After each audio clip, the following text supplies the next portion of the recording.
Stephen, does the coalition have any chance at the Victorian election, do you think?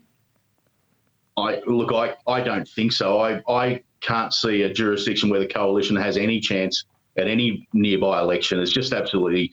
The parties, the Liberal Party particularly, has gutted itself. I mean, the Nationals seem to be holding firm a little bit in most cases, but the Victorian Liberal Party's modus operandi seems to be, let's try and out-left the left, and that doesn't work. I mean, we saw that in the federal election when, if you try to be more green than the Greens, you end up turning teal.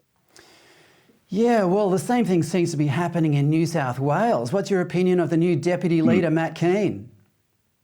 Well, look, I've known Matt Keane for the better part of 30 years, and my opinion of him hasn't changed. It's not particularly high.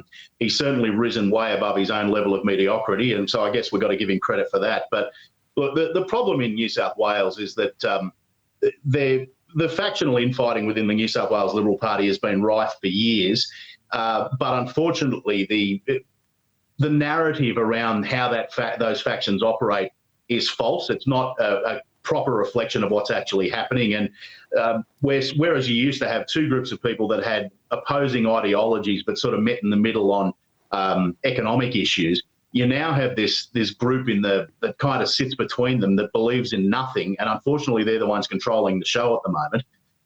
And there seems to be this concerted effort by both of the traditional factions to eliminate this abomination, for lack of a better way to put it, and they're destroying themselves in the process.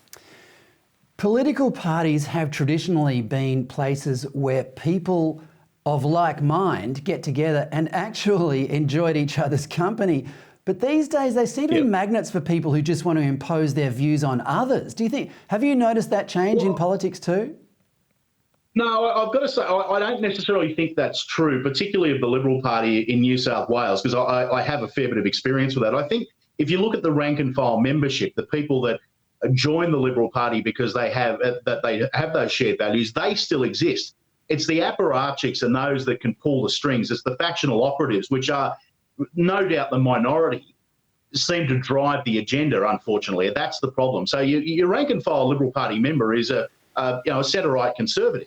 Unfortunately, the people pulling the strings and the ones who are deciding who goes into Parliament and who holds positions of power are not that. They're not reflective of the membership. And, we've seen that over years, that it has affected the membership numbers, and it's been diminishing for, probably 15 or 20 years now. So I think political parties still are a home for people of like-minded ideologies. It's just the people pulling the strings aren't.